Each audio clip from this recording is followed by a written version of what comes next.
just want to welcome everybody. We're here with Katrina Belt. My name's Nikki, as most of y'all already know from previous interviews.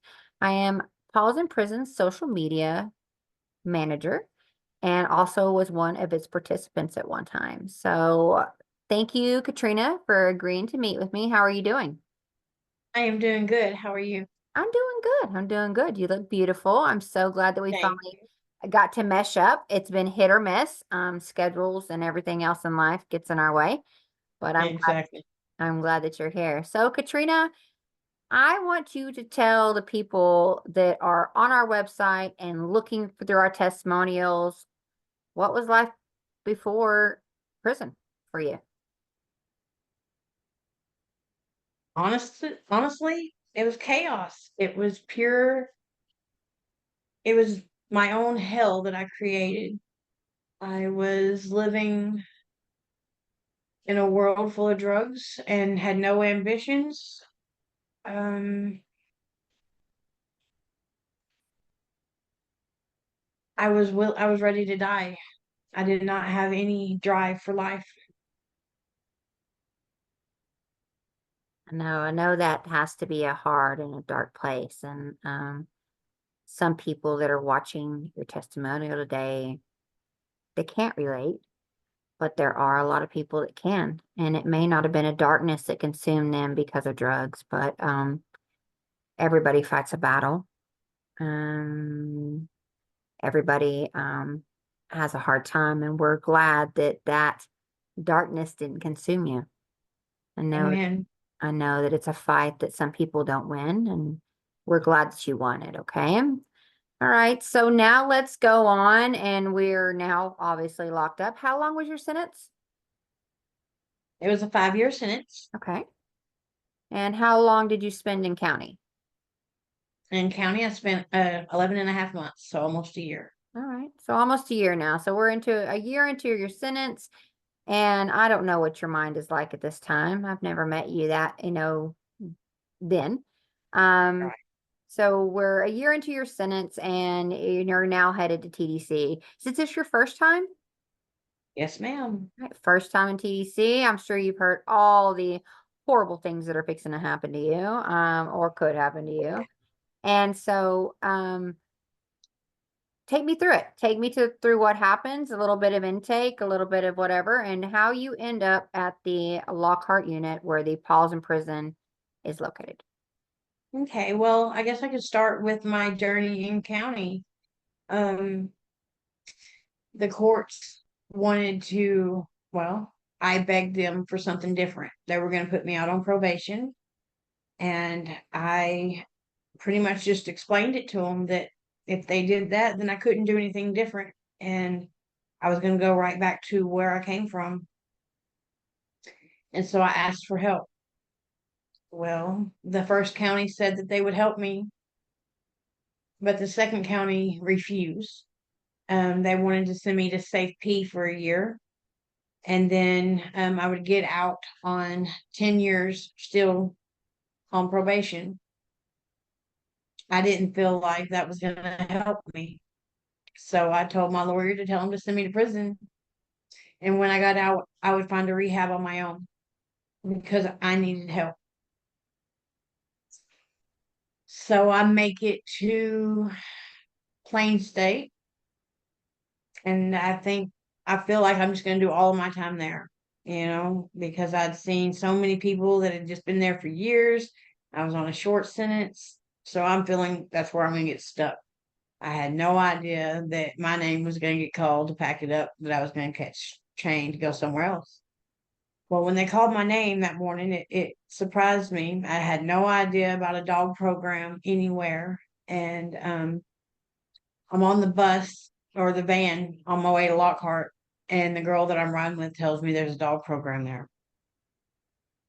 My eyes literally lit up. My heart started pounding so fast because that was my only want before I went to prison or even jail. It was what I was trying to do so that I could have something different. I was just too far into my addiction to stay focused. And the dogs that I had trained did help, but it was nothing like what I learned in Paws in Prison. Paws in Prison gave me structure. It gave me responsibility and accountability. It just it changed my life. So when I got to Lockhart, I instantly started dropping on 60s. If you don't remember, I dropped like 6 of them back to back to back every day until y'all came and pulled me out and did my interview. And when y'all did my interview, it was like right then I knew y'all were gonna bring me over. And I can't even explain the feeling that it gave me. I would have not rather done my time anywhere else. I would not have been ready to come out if I would have done my time anywhere else. I'm grateful and blessed to have been in a program like that, you know? It truly gave me something different. So you're saying that the structure and the accountability that the Paws in Prison program put in place for you is what you needed at the time, correct? Definitely, absolutely. Okay. Can you explain to people that have obviously are watching this and they might be thinking about adopting one of our dogs. They might be thinking about donating to our program. They might just be trying to gather information. Maybe one of their loved ones is going through something in prison or they've heard about it, but they don't believe in it. You know, there's always Right. the person out there that thinks, well, you did something to go to prison. And so you should just have to deal with it. And what do you mean you get to play with dogs? But I need you to explain just a little bit more of what the Paws in program is. Well, Paws in Prison program to me it was rehabilitation. It was the best rehab I could have ever had. Honestly, when I was looking for a place to help me, there couldn't have been a better place. Yes, it teaches us something different so that when we come out, we have the capability of doing something other than drug dealing or robbing or, it gives us a skill, not to mention the therapy and just being with those animals, the love, the respect, the trust that they show us helps build that back in some of us that are just so broken that we didn't feel like we could ever feel those things again. Um, Me being one of them, the loss of my children was my biggest problem. I didn't have anything to hold me down grounded anymore. The dogs gave me that back. I was responsible for something that needed me, that could not take care of itself. And it made me feel better on the inside, like I was doing something positive and nourishing something that needed nourishing. They can't do it on their own. So they need somebody to love them the way that they can love you. Absolutely. And I swore I wasn't going to cry.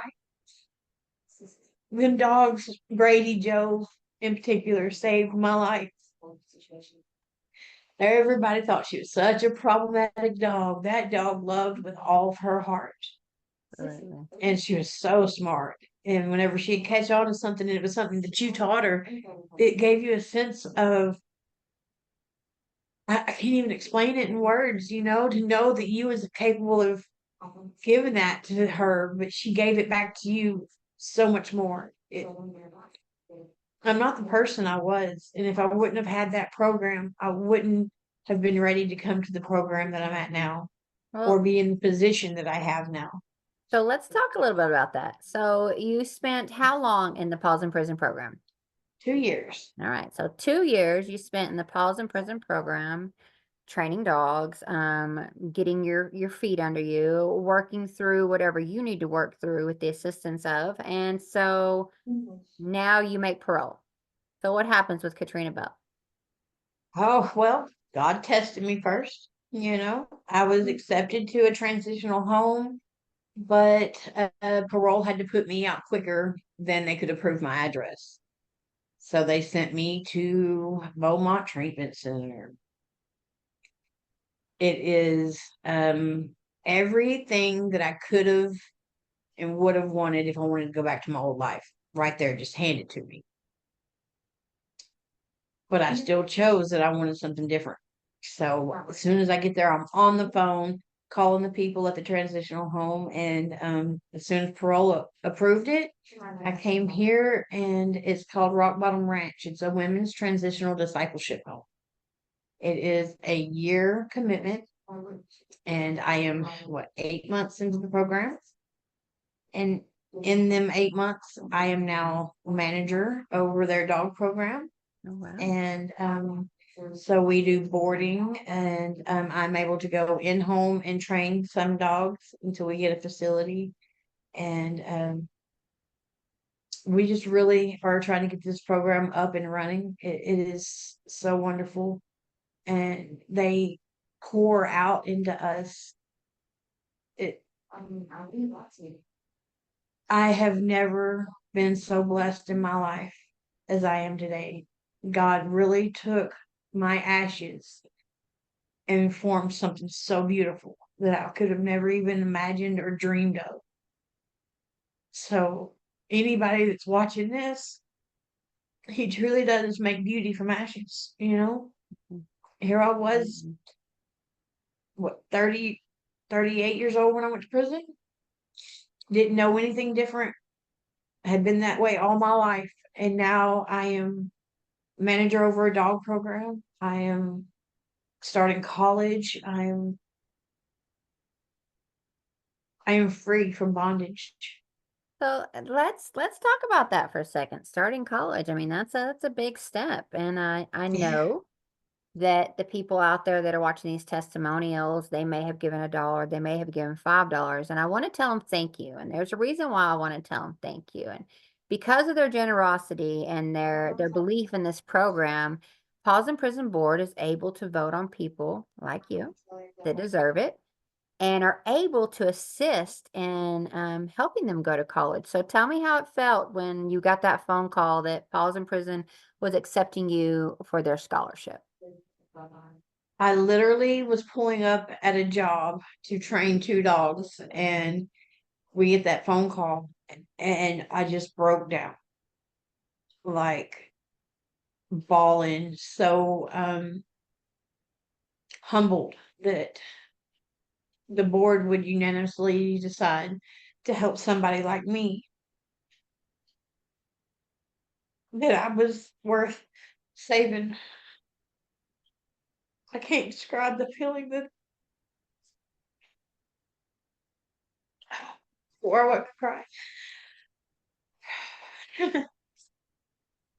Well, Katrina, I was one of the ones that was blessed to see your transformation, to be there when you first were accepted into the program, to lucky enough to be one of your mentors for a few years, Yes. and then get to see you on the outside to blossom and go and be so hungry for knowledge, but also be so humble to know that without a foundation like Friends of Paul's in Prison, so many women would be lost. So many Amen. dogs' lives would be lost. So many women's lives would be lost. It truly is a lifesaver, and it's all, of course, because of God that this program keeps going, that we're able to keep saving women, to keep saving dogs. But it's also because of women like you, Katrina, whether you realize it or not, whether you can look in the mirror or not and see it. If there was no success stories, there would be no successful program. If there was no Amen. women that kept it going, that kept the faith, that kept their word, that wanted a change, because it's not easy. It's not oh, I'm just gonna go play with dogs and do things type of industry. The dog industry, although it is a billion-dollar industry, is a physical and Yes, laboring industry, but it's so worth it. It's it worth it every is. day. Yeah. So if you could tell somebody out there who's struggling, if you could tell somebody out there who might be a little lost, well, what advice would you give them today? Today, well, along this journey, I also found God. So that is my biggest advice to anybody. Cry out. He's listening. He definitely can change you. I mean, and he will take something that you love to use it to change you, you know? He knows you better than anybody. Mm, All of my faith is in him because there's no other explanation for my life today. If you put the old me compared to the me today, you would not even know that they were related, much less the same person. mm. He can restore your life. Yes, he can. He can and he will, but you've got to put in the work too. And you've done it. Amen. You've done it. You've put in the work. I know that you will forever be a part of the Paws in Prison family. I know that you'll Yes. forever be a part of that program. And it's because of ladies like you who get out and give back. Again, that the program can keep going. And so we appreciate you. We absolutely love you. We absolutely adore you. And I thank you for taking time out of your now very busy life to sit with me today and talk with me so we can let the world know, just exactly what Paws in Prison is, who Paws in Prison is, and that the cause is so worth it for people Yes. to volunteer for, to help support, and to just, keep it going. So I appreciate you Yes. meeting with me today, and I hope to talk to you soon, okay? Okay, I love you. Love you too, girl. You keep going. You keep pushing. And I better see straight A's on those books, okay? Yes, ma'am. Well, I Mhm. start on the 3rd, All right. biology and world religion. Oh, well, keep it going, girl. Don't make that face, okay? All righty. I'll talk to you Mwah. soon. Thanks.